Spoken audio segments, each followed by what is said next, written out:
get started, everybody. Thank you all for coming to Media Day. Same format we've been doing year after year. We're going to have Coach Hinson make an opening statement.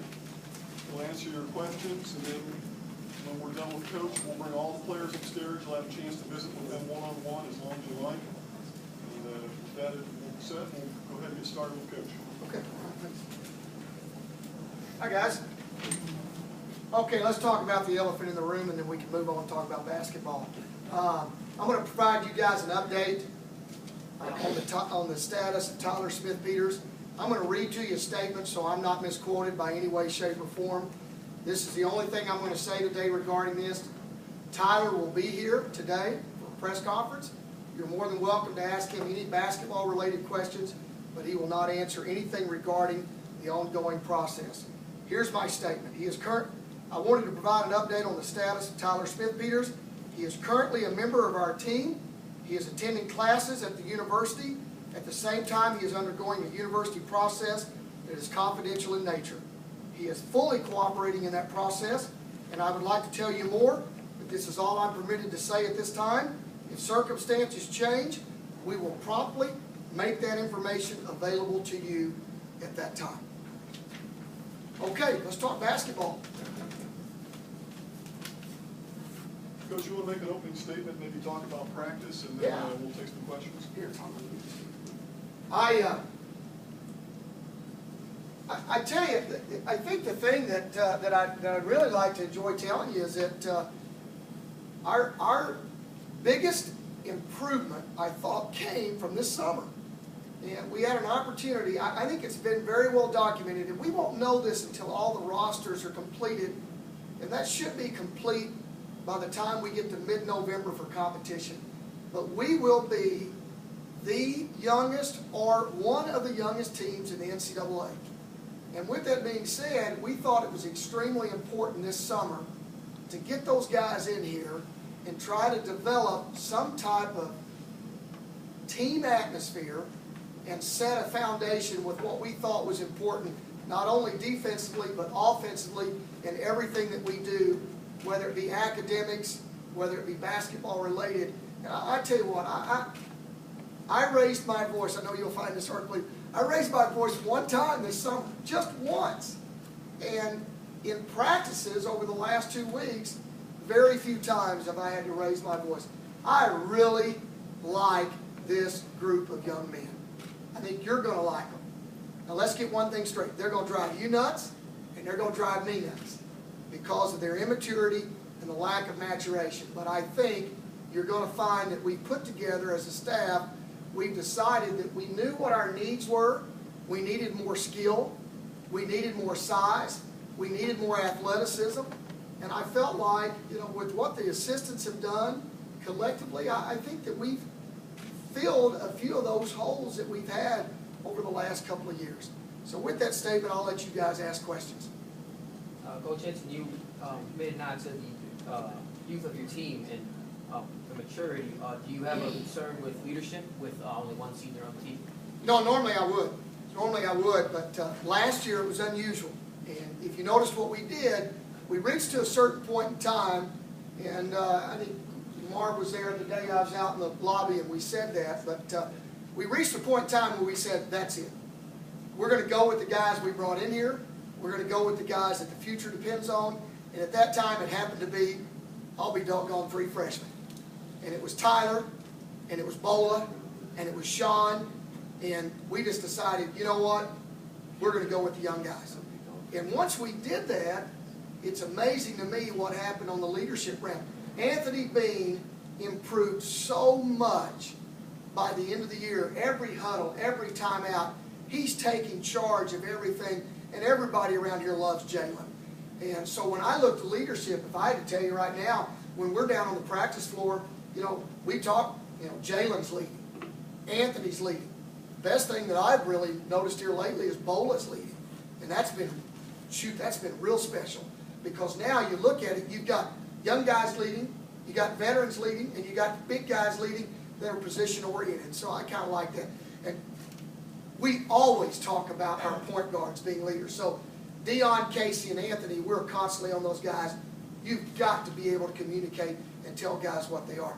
I'll tell you something interesting we did. Todd, I don't know if he's written the article yet or not, but Todd came in and did a deal with us a couple of weeks ago with our heart monitors. And he's going to write a story about our heart monitor. We've done several things. He's already written the story about that. Okay. Yeah. All right. Thanks for reading the Southern Illinois. You bet. Oh, I do read the Southern Illinois. I just don't read the sports section. So when you're a head coach, you'll understand that. But one of the things that we did this year, we did 3 things that we felt like would help us with our guys. And this will kind of go about a roundabout way of helping you answer this question. We did a personality exam on every one of our players. We got somebody from the Department of Education here to help us with learning styles. We got somebody from the Department of the Psychology Department to help us with personality exams. And we had somebody come in and literally visit with our staff about each and every individual player and talked about what their strong points are, what their weaknesses are, what they're comfortable doing, what they're not comfortable doing. And then we also did that on learning styles. Is a guy visual? Is a guy auditory? Is a guy kinesthetic where you have to put hands on? And we also did the heart monitor. So I think for the most part, we've really tried to digest these guys. What's the best way for us to teach? Why didn't we do that in the past? We had a few things going on in the past. We just didn't feel like we could delve into this area at the time. But now that we've got these young guys, we really wanted to get to know these guys and try to figure out a way what's the best way to coach them. And I think we've learned a lot about our team. So having said that, how well does this group take coaching? Pardon? I said, having said that, how well does this group take coaching? You know, Kelly, I like to quote Larry Brown. You know, Coach Brown once said this: I don't want to coach effort. And with this group of kids that we have right now, most every day, I don't have to coach effort and I don't have to coach attitude. And I tell you what, that's fun. It's fun. You know, my wife will tell you, I'm jittery. And I'm always jittery, don't get me wrong, but I'm really jittery right now because I'm excited every single day to come in here and be with these guys. And we're getting ready to have our 14th practice, and I keep every practice. I take notes on every practice, and I go back and look at previous practice schedules from a year, 2 years, literally 15 years back.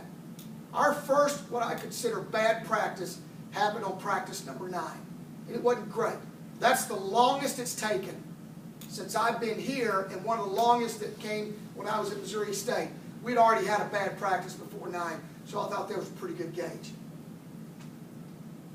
Don't take this the wrong way, but did they give the coaches psychological tests too? You know what, Mark? We did that when I was at Missouri State. We always let them do that. So, because if you have a certain personality for the kid, and you have a certain personality. Yeah, no question. There are certain, this is one of the things that when we met with the lady that did the exam, this is one of the areas that we talked about because she pretty much figured us all out as we were sitting there. And she knew exactly she knew I wasn't an introvert right off the bat. So, you know, for example, out of 14 guys, we have 5 kids that are considered an introvert on our team. And she would tell me, Coach, this is where you're going to struggle with this young man. And of course, my staff's laughing the entire time, saying, yeah, we pretty much figured that out. You didn't have to tell us that. But I really like this. And we talk about thinking outside the box all the time. And I don't know how much this is thinking outside the box. We've done it before in the ball clubs that we've had. We've just now instituted it here. But I really like it. What have you seen from Ibby and Bola and Jordan, guys you're hoping can score inside for you this year? Well, there's a ram right there, Todd. You know, Bola has grown a lot. He's free to open up his mouth now, and he feels comfortable doing that. He has assumed a leadership role. I have to kind of watch myself. In all honesty, Bola's only played a half a semester. He's going to be a sophomore playing-wise. I have to be careful of the expectations that are not my expectations, are not too far for him. I mean, I just think he's improved dramatically. Ibby, it's going to take Ibby a while. He hadn't played basketball for literally almost 2 years. It'll be a time process for him to get going. And then Jordan, Jordan reminds me of Marmaduke. He reminds me of the cartoon character Marmaduke. He's got so much energy. He's a bull in a china closet. He's a big puppy dog in an area where you're not supposed to be playing roughhouse. and he just brings energy every single day. But at the same time, he's got to slow down, and he's got to be, he's just got to get better. But he's going to get better because he just loves coaching. He's a sponge. He's always got a smile on his face. Not once have we gotten on him that he didn't say the same thing that he says every time. Yes, sir. Or, I'm sorry. Yes, sir. What a great kid. Along those same lines, you've got 4 guys on your roster this year that are 6'7" or taller. Haven't had that in the past. How nice is that? Well, it's really nice, and I'm glad I don't have to go to Kroger's or Snooks anymore and all these little old ladies coming up to me and saying, hey, we need to get some big guys. So, I can go in the produce section now and not have to worry about all these little ladies attacking me with the size of our team. So, and we're going to look good in the airports too. We used to have all airport teams that were tall but couldn't play. I think these big guys that we've got now can play a little bit. I think it makes it nicer. Of the group of freshmen, who do you feel like will make the quickest impact on this club? See the most Got 6 impact? of them, Kelly. We got 6 of them. LeBron, let's throw up the dust. Man, I think all of them can make an impact at any time. All of them can go brain dead at any time. Is there any of the group that have surprised you so far? Maybe more than you expected? I think I'll be able to answer that question probably after the second exhibition game. I'd like to be able to say yes and no. I think most of the guys that we have in here are pretty much done what we thought they were going to do. The skill level that we went out and recruited has not surprised us. It's just sustained what we thought all along, that we thought we've got kids in here that can shoot the basketball. We've got kids that are more athletic. It's really fun to do a dunk drill now, Kelly. I mean, it's really fun. We got more than 2 guys that can dunk. I mean, it's really kind of neat. We don't do net touches anymore. We do rim touches. It's kind of fun. And, I mean, that shows you how much improvement we've made. I mean, and we do a conditioning drill, and you call it rim touches, but, when we got here, 70% of our guys could only touch the net. So we got a lot of guys touching iron now. It's really happy. What would you like to get the rotation down to, ideally? It's same as always. I'd like to get it to anywhere between 9 and 10. I think you got to have 5 big guys. I think you've got to have 4 guards to 5 guards. But if you can get to 9 or 10, I think that's perfect. We've got 13 guys on scholarship. We've got 1 guy that's a walk-on, so we've got 14 players. That's pretty good when out of your 14, 10 of those guys are going to play quite a bit. And I'm going to go ahead and answer your next question because I know where you're headed. We will not make a decision on redshirting any of our players until after the second exhibition game. That's the one great thing about the NCAA. You guys know my philosophy. I've shared it with you that before. I wish we could redshirt a lot of guys every year, but that is a program decision, not only between the head coach and the student athlete, but we also involve the parents. So I will give you a great stat. 100% of all kids that I've ever redshirted were hesitant. 100% of every kid that I've redshirted was happy I did so at the end of their career. Who do you need to step up offensively to fill up the points that Des gave you last year? Yeah, Todd, I think that's a great question, and I think this is the best way to answer it. Anthony can't do it by himself. Somebody else has got to help him. Who can help him? Everybody can help him. And in order for Anthony not to have that target on his back, we've got to be able to score inside. Bless you. We've got to be able to score inside, and we've got to be able to score on the perimeter from other players. I don't think there's any question. We know Tyler can shoot the basketball. Casey Goodwin can score the basketball. Deion Laverdure can shoot the basketball. Armand Fletcher can shoot the basketball. Sean O'Brien can score. Jalen Pendleton is a much better offensive player than he has been in the past. I mean, I think we're surrounding these guys, when I say surrounding Anthony with guys that have some offensive skill. And I don't think he has to quite have the target on his back that everybody thinks. I mean, he's going to have it on there, but I think there's going to be some guys that take some pressure off of it. And what is the next step for you? There's no question. We saw it last year in the last 8 games. You guys correct me if I'm wrong. I think he averaged 20 points in the last 8 games. You know what's coming. He's going to be the target. Everybody's going to be working. And so we knew that going into this summer. And we worked on things that we felt like would help him improve, such as getting open, back cutting, shot fakes. Okay, and you go ahead and run that again. That'll be really good in your area. But we worked on guys getting open without the basketball because Anthony is going to see double teams, he's gonna see running jumps, running traps. And we tried to work on that with him, and they're still working with him right now in practice. And you know what else will help him? If those other guys step up and make shots. You're talking about you're talking about working off Anthony. This team seems to have a lot of scoring talent. Who's going to be the distributor, or more of the one guarding person to help set up the offense? Well, I hope we've got scoring talent. I mean, I don't want to misfeed you here. I think we're more athletic, and I think we're more skilled than what we've been. But we've yet to prove to anybody that we can shoot the basketball. Hey, it's easy to shoot during practice, but when you get in the game, I mean, we don't know if we can score or not. We'll have to wait and see on that. But I want everybody. I have two ways to answer that question. People ask me all the time, who do you want to take the last shot? I want the guy to take the last shot is the guy that has the ball in his hands, that has the confidence to make the shot. I don't want to ever tell Anthony, you're the guy that's going to make the game winner, and it end up in Jalen's hand, and he not have the confidence to make the shot. Everybody should be making the game shot. Everybody going in has to be unselfish. We talk about all the time, when the ball is in your hands, go find somebody else a shot. So I hope distribution-wise, I think you'll find that our big guys, in all honesty, are some of our better passes. And I think you'll be surprised by that. Our big guys are going to have some assists this year. With the number of big guys, does that change Jalen's role this past where he's had to play up front? The old hybrid question came out. Until I've done a lot of TV shows with Darren. Yeah, Darren, it changes the role a lot. We can move. Now, I will say this. Jalen, and I've said this before, if he was a softball player, he'd be the rover. He could play at pretty near any position. Jalen in practice yesterday played the 1, the 2, the 3, the 4. But we will allow him the majority of his minutes, hopefully, will be in the 1, 2, or 3 spot. And I'm really happy, knock on wood, I'm really happy with Jalen Pendleton right now. The thing that Jalen has done is he's really accepted the role that he wants to be a very good defensive player. I can't tell you the last, well, yeah, I can. He took one bad shot yesterday. That's only because it was yesterday. In the last week, I can't tell you one shot that I thought he took that was ill-advised. He's really focused in right now on getting other guys good shots. I'm really happy with him. He's of all the guys that have matured, he's really matured. Is there really a lot of difference between your 1, 2, or 3? No.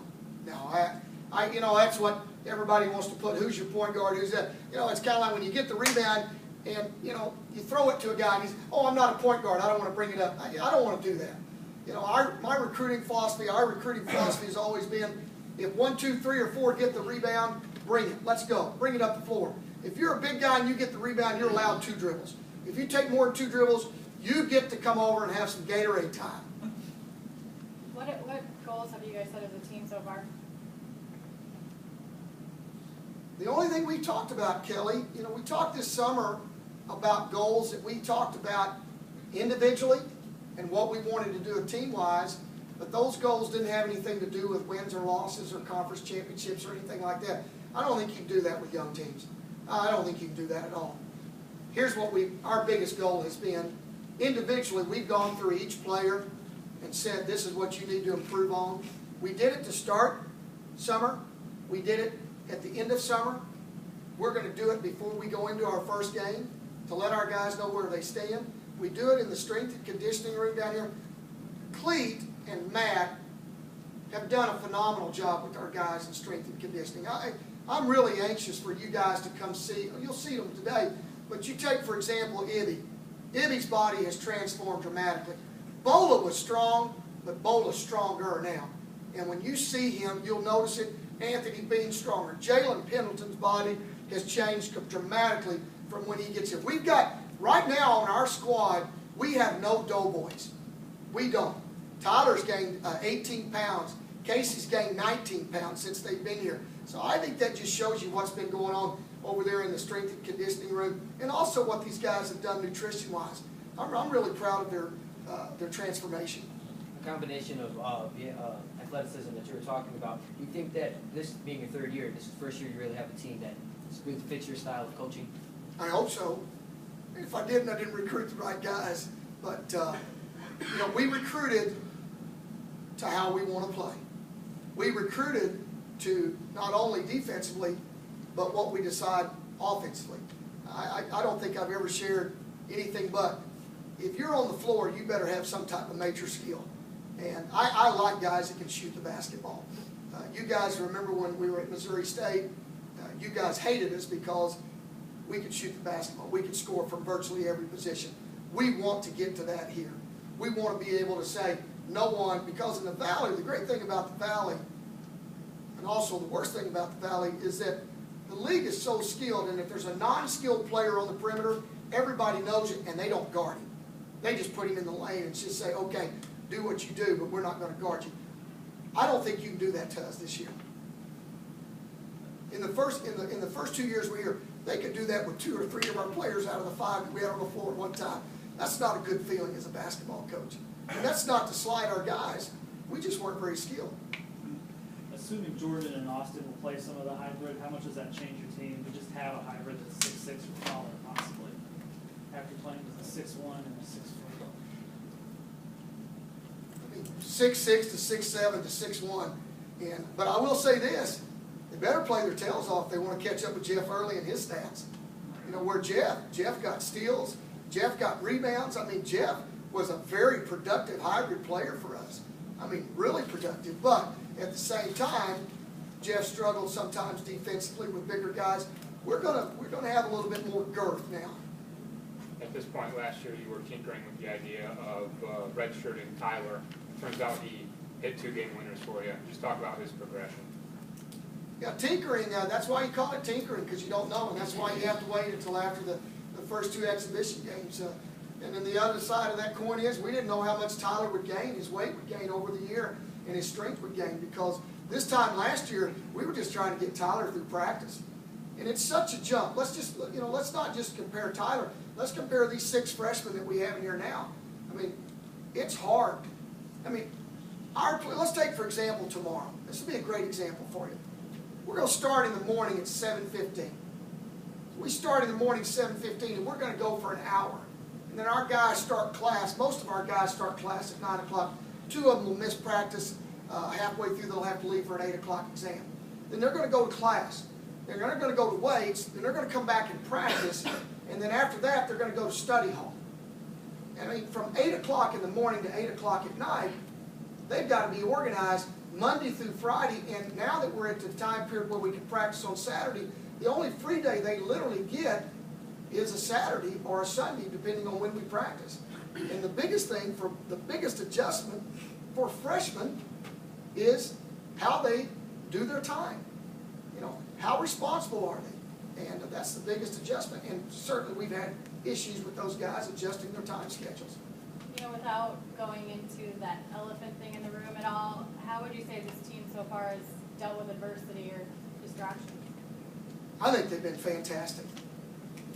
I think they've been great, Kelly. I think I could say this without reservation. I don't think any of your quotes or any of your sources came from any of our team. I think our guys did a great job. They recognized that they needed to keep their mouths shut. They did it, and they focused on practice, and they focused on what was on hand. And then when Tyler was able to practice with us, we just kept going. I mean, we didn't even miss a beat. I mean, we wasn't any. Tyler's here. Okay, all right, let's go. That's basically how we handled it. Recruiting-wise, don't you have to have a win record this year? Is that the next step? Well, I don't think it's to have to. It sure would help. The more you win, the better players you're going to get. But I'm not going to do that to our team, Todd. I'm not going to do that. I'm not going to do it to a team with 6 freshmen and 3 sophomores. When 9 of your 14 guys are freshmen and sophomores, there's no way in hell I'm walking in the room and saying, we got to have a winning record. There's no way in hell I'm doing that to those guys. I mean, guys, let's get one thing straight. We're on the right track. We're moving in the right direction. We're getting better players, but I'm not going to put I don't do timetables.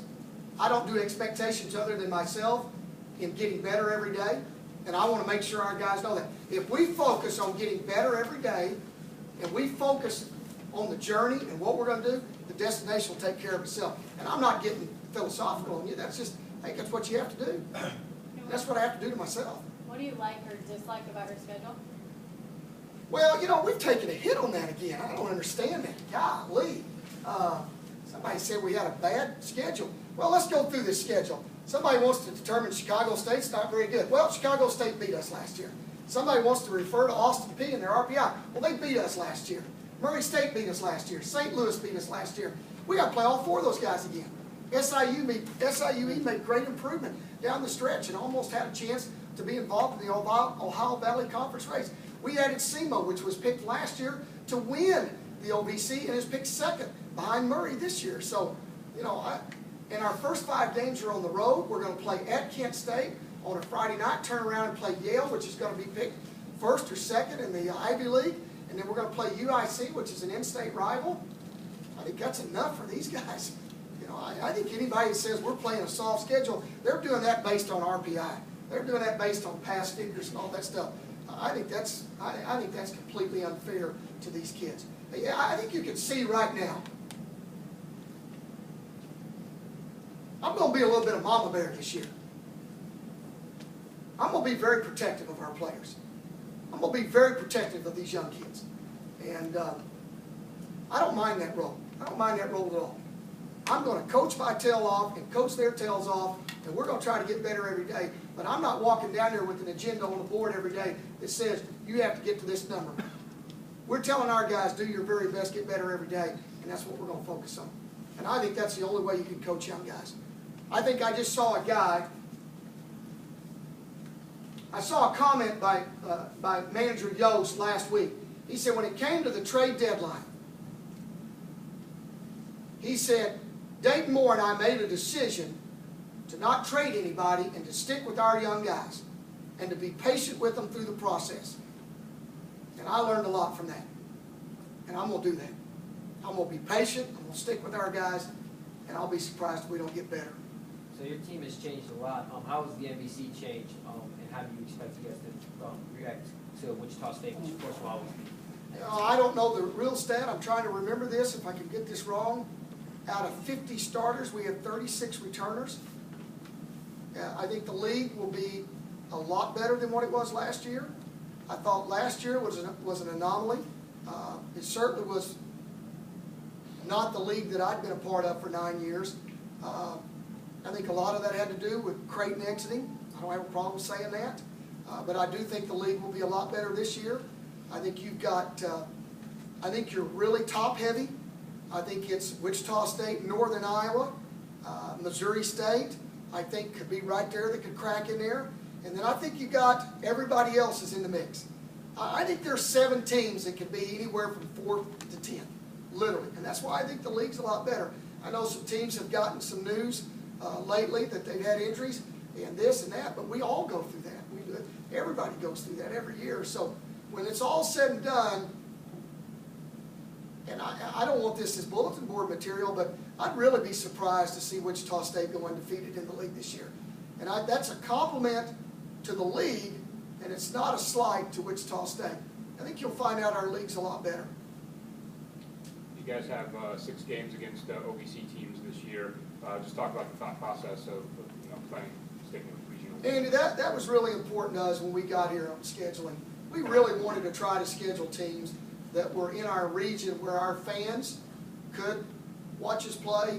And then I'm going to tell you the biggest reason behind that is when we inherited the mess that we had academically, we did not want to go anywhere that took us away from our classroom more than one day. That was a huge deal to us. And I know what people say, well, you charter a flight, but I got my business manager back there, and a charter flight's a lot more expensive. So we wanted to do our very best to schedule to help us academically as well as financially. And I think we've achieved that. I think we've done a good job. And I'm really happy that the teams in our local area want to play. I think it's great that we're playing SEMO. I think it's great we're playing Austin Peay. I think it's great we're playing Murray State. Great that we're playing St. Louis. I think that's really important. You know, we want to play Nashville, Memphis, Indianapolis, St. Louis. You know, and every one of those towns or cities that I just mentioned are all closer than Chicago. So, you know, regionally for us, it makes a lot of sense. You talk about how the way last season ended. You mentioned going to the 3 freshmen and how that went. How does that help you as the coach in coming into this year where you've got so many freshmen that are gonna have to contribute? Well, Darren, I think three things of that. I think, first of all, the first, that you've got three freshmen that have a little bit of experience, can tell the new freshmen what's going on. My dad said the worst thing about a sophomore is the definition. It's called wise fool. So we got to get through the sophomore year with those three freshmen. Secondly, I think that's a huge challenge. That's a big challenge for those guys because now they're not a surprise.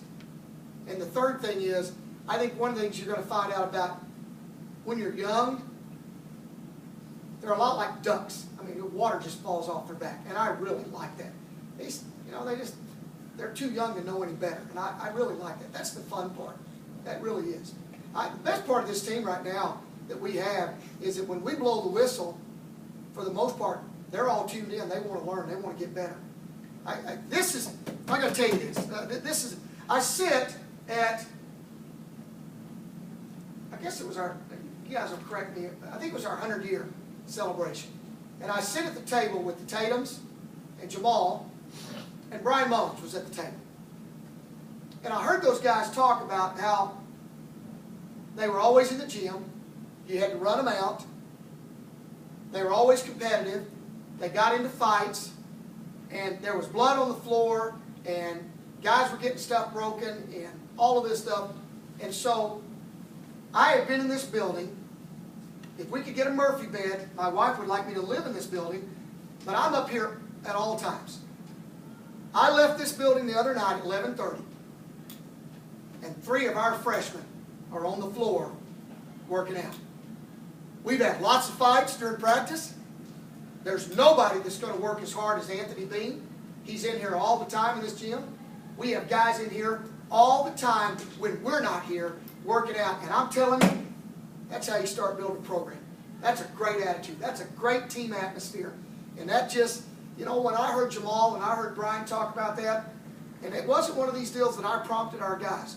I mean, I'm not going out and telling these guys, you need to get in here and shoot. And the one night I was here was a Friday night at 11:30. I can promise you this, at 11:30 on a Friday night when I was in college at Oklahoma State, I was not in a gym. What can you tell us about the impact Dan Leak will have, the latecomer for you this year? I'm going to really play Mama Bear on Dane. He's not ready. He's getting better every day. Just because he's tall doesn't mean he's a great player. He will cause havoc because when he stands and puts his hands up in the air, he's as tall, if not taller, than anybody in the league, and he's definitely taller than everybody we've got. Here's what Dane does for us every day in practice. He's hard to score on. When we face up and try to go over him, he really gives us problems. But he is not ready to help us right now other than what he's doing in practice. He has got probably one of the best attitudes of any kid I've ever been around. But our expectations for him right now are just to try to get him where he can get up and down the floor, which he can run like a deer, but doggone it, his skill level right now is just not to the level that he needs to play at the Valley. We knew that going in. We knew that. And we knew that if we could just work with him over a year, that we felt like we could get him to the point where he could give us some minutes, and we think we can make that process. You mean offensive skills? I think all skills. All skills. I mean, not only when you stand on the ground and hold your hands up in the air, you still got to move your feet a little bit. And he's pretty good at that. He's not a stiff. He can run. He can move his feet side to side. But the game is so fast for him right now. And we will have to do things as a staff. And when we play him in a game, we'll do things differently, which is kind of nice. Never been able to put a big guy behind a big guy and just say, stand there with your hands up. So we'll do some things different defensively, and we'll certainly do some things different offensively. He's gotten better. He's made great strides. Don't forget, he didn't get a chance to work this summer. So he didn't get a chance to be with us this summer.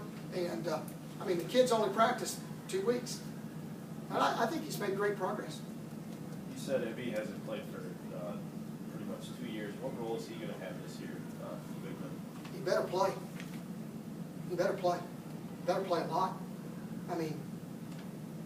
Bola's going to get in foul trouble. I don't know if you've noticed, we've had 3 major injuries in practice, and they're all coming because of Bola.